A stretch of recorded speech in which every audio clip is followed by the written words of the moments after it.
I'm sitting here in our front yard in this beautiful May spring afternoon, and if you look around in our front yard here, the grass is not mowed. It looks a little messy, but it's we let nature grow. So it's part of a movement called Mow May, which has taken root now in Europe and in North America to enable nature to emerge from a long winter.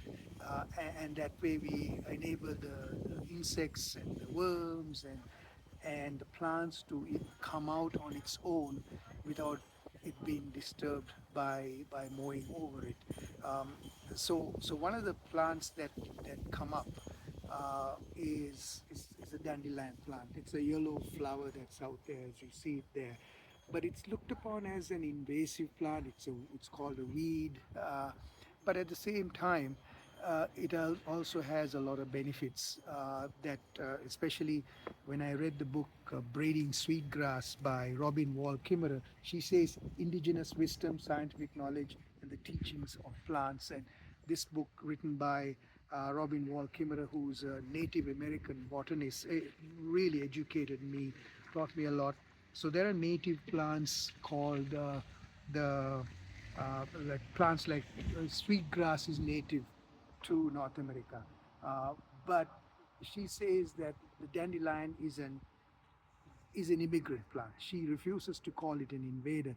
Dandelions came on the boots of with the boots of the Europeans, and it got planted here. But she refuses to call it an invader. So her philosophy is this: when something comes from nature, what can uh, nature offer us? What can it offer us? And what can we offer it back?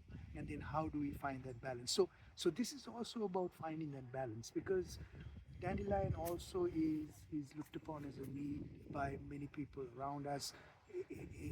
People who are beautiful neighbors who have a lovely garden in the back, and we have to also find that balance to make sure that the dandelions which now get mature, and if you see, some of the plants are going to turn into pollen, and that pollen flies over.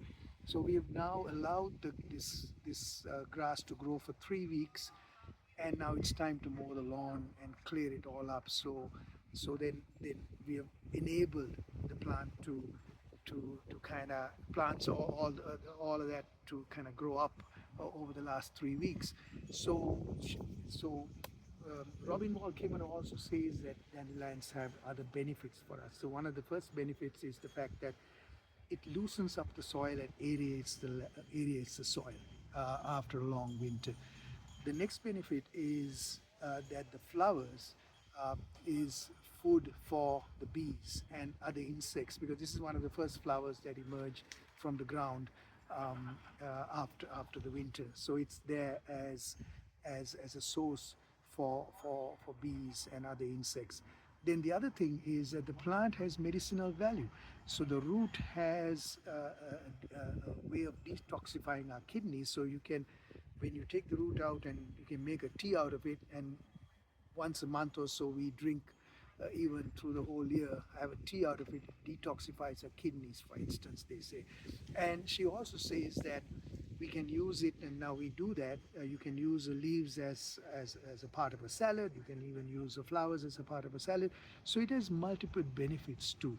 But at the same time, we have to find that balance, because there are different diverse views about this. So the views of it's a weed and the views of its usefulness. We have to find that balance between people who will live together as a part of our community, right? So I call that the power of balance. So now, after 3 weeks of allowing the grass to grow, I'm going to mow the lawn today or tomorrow, so then we can clear it up, and then the plant is such that it just shows up. So I also take a pickaxe, and I also try to take it out of the root, especially the areas that are close to our neighbor's yard too. So that's the way we find that balance of living in harmony between these diverse views and finding common ground. So we will be happy.